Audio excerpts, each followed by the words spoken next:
Hi, I'm Riley, And I'm Katie, and welcome to Ideal Podcast, where we talk about the ideal and not so ideal moments going from girlhood to womanhood. Okay. Hi. Welcome back. It's been a minute. Went through finals. You can tell I'm in a different place, number one. Number two, obviously by myself. I'm back home. So, solo episode time. This is my third time trying this intro because clearly I'm not used to doing it by myself. I've already opened and drank half of my drink at this point, so I'll just quickly highlight it before I have to restart the intro again. Trader Joe's sparkling white tea with pomegranate juice. It's okay. I think it's good. It's solid. I'm going to rate it a 7.5 overall. It's good. So yes, I'm back in my childhood bedroom. And with that, I think comes a lot of emotions because you're kind of back to where you started. You left for college or for a job or whatever. You come back and it's almost like weird, And I want to do an episode that highlights that, the emotions that come with it, and how childhood trauma and events can stay with you and how it can present itself in adulthood. And but I also want to end the episode on a high note and also talk about some of my favorite childhood memories being here.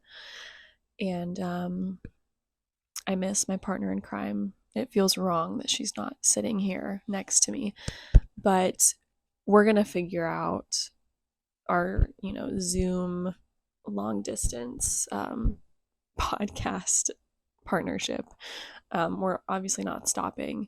We just need to figure that out. And on that note, some common ways that childhood trauma can show up in adulthood. I think that this is super important because it can be the most important and first steps to pinpointing what that trauma is so that you can identify it, heal from it, move forward, and just not let it control your life.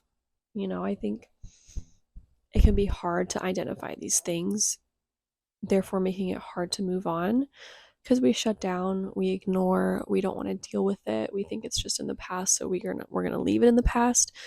But sometimes you have to bring it back up. And so that's what we're going to kind of talk about today. So some common ways childhood trauma shows up in adulthood. Extreme anxiety issues.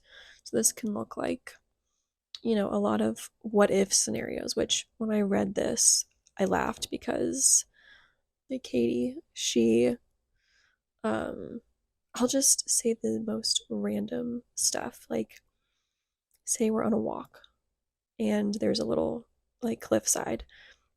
And I say, Katie, what if you fell and I had to come save you? And then I would have this whole scenario mapped out in my head of what I would do. So I'm like, oh, is that anxiety? Which is crazy because I just jokingly do that all the time. But I think I do have this want to feel prepared for any situation. And I think that's where that comes from. So what if scenarios, insecurities, those can present itself as extreme anxiety. Next, we have extreme emotional reactions to small events. I think this can be a huge telltale sign of, okay, this person has unresolved issues. For example, two people having a conversation, completely normal.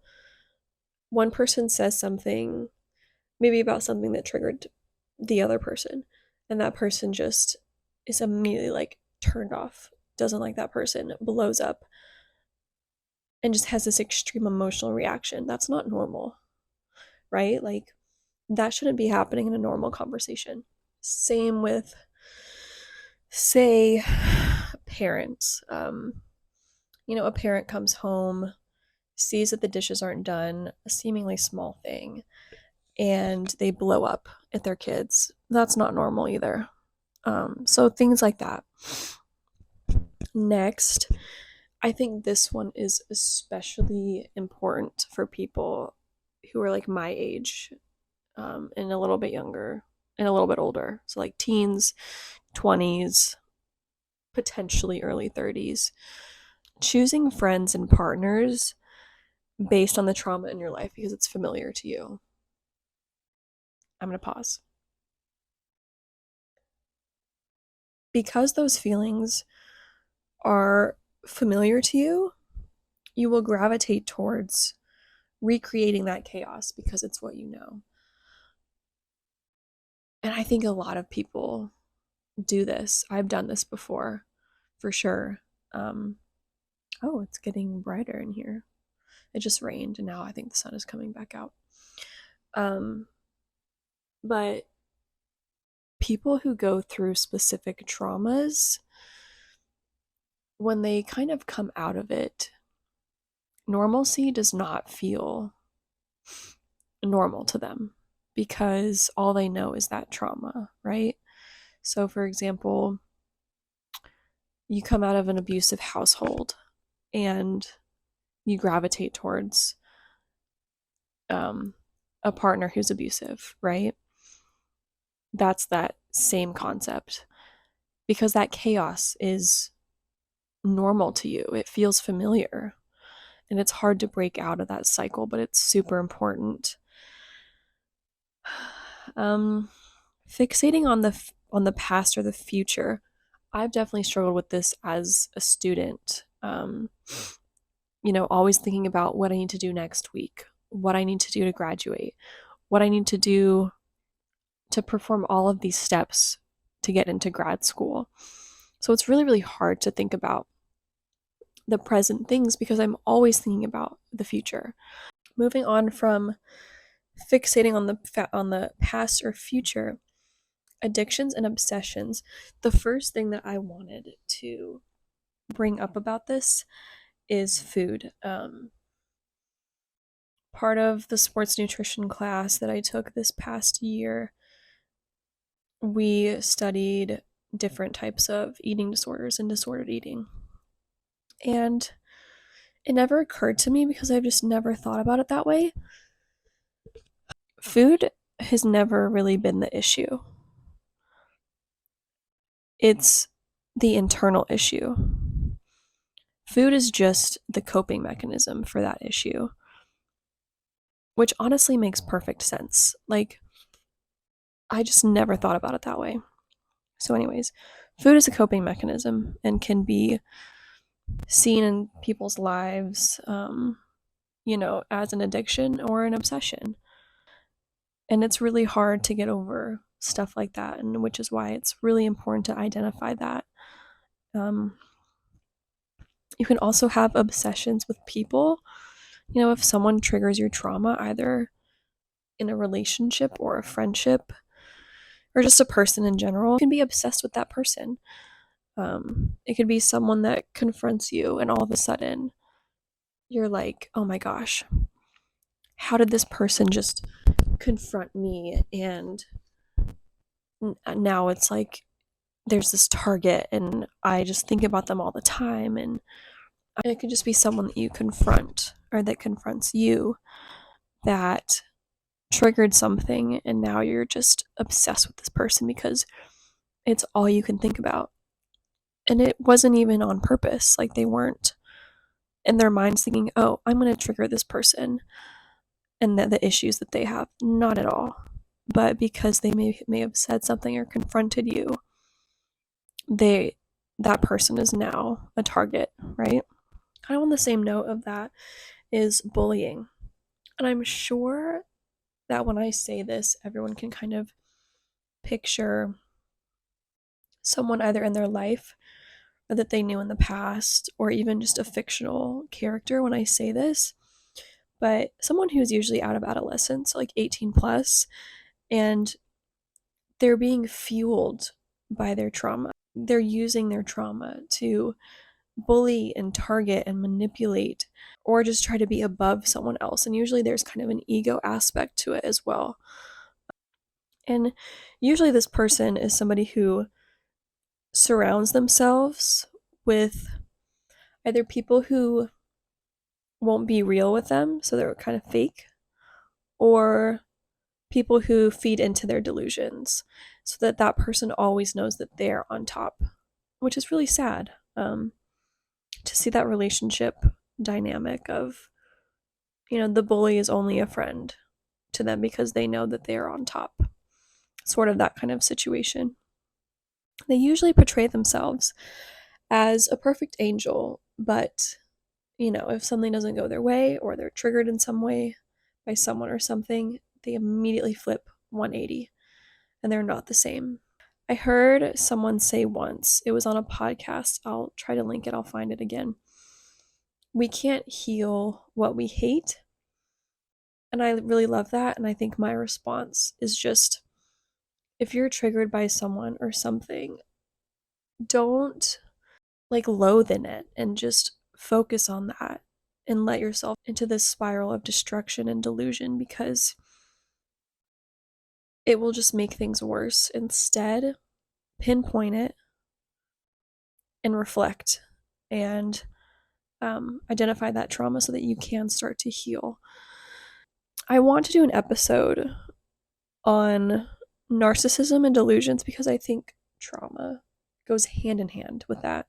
And I say that to say that someone who is aware of themselves and their weaknesses and their trauma will be actively trying to be better, to treat people better, and make sure that it doesn't control their life and their personality.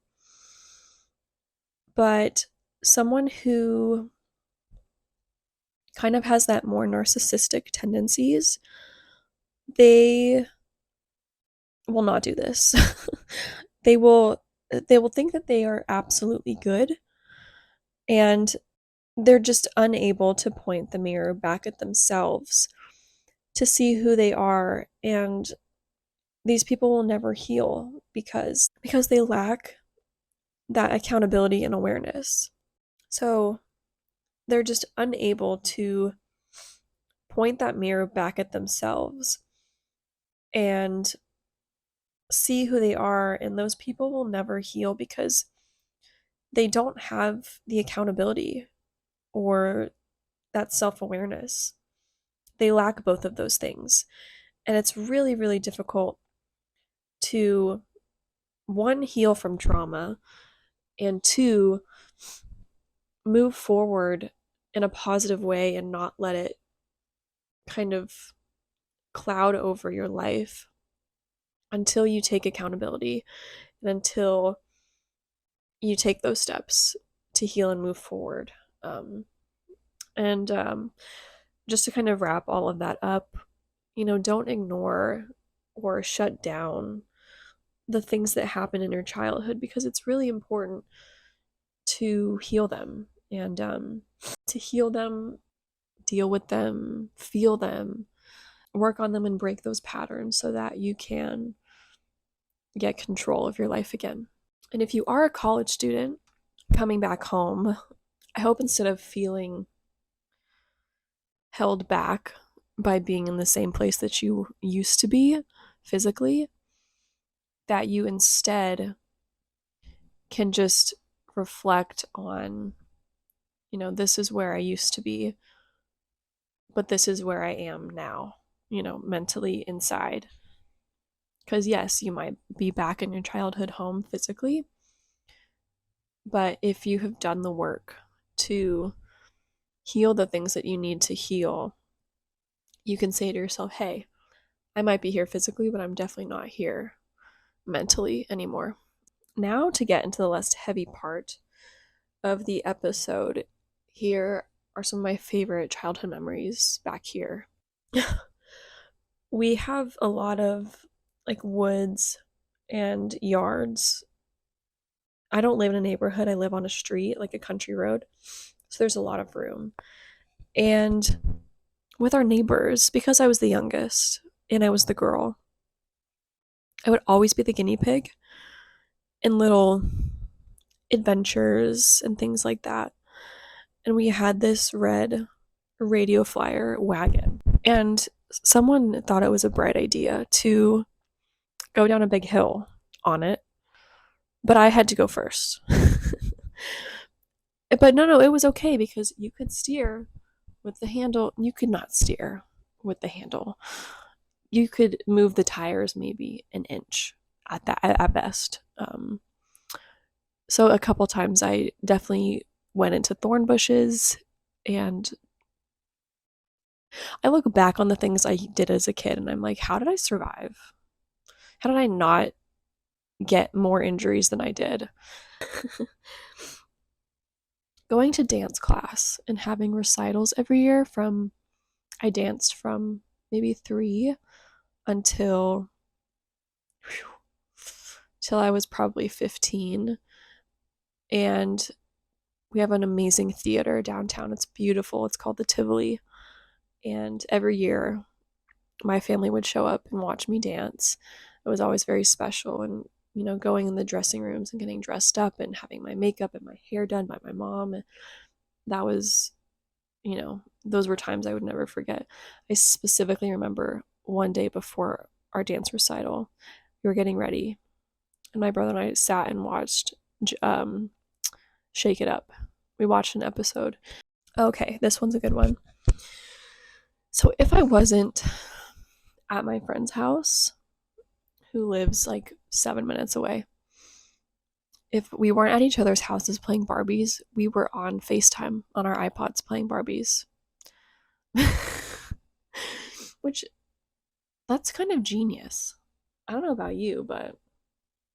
And we had some of the best Barbie plots because we each had a Barbie house and we each had completely diverse characters and different Barbies. And so we would have the most insane times with all these Barbies. It was so much fun.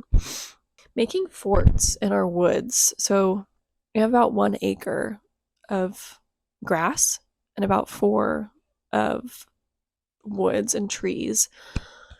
So my brother and I would go outside, get poison ivy, and make tree forts. And all day during the summers, all day. And at my kindergarten graduation, actually, my face was covered in poison ivy. It was bad. It was pitiful. Playing outside with our childhood dogs, Sadie and Selma.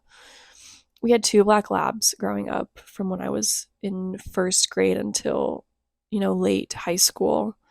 They were the best. They were just like big bears. They were black. Just perfect childhood dogs.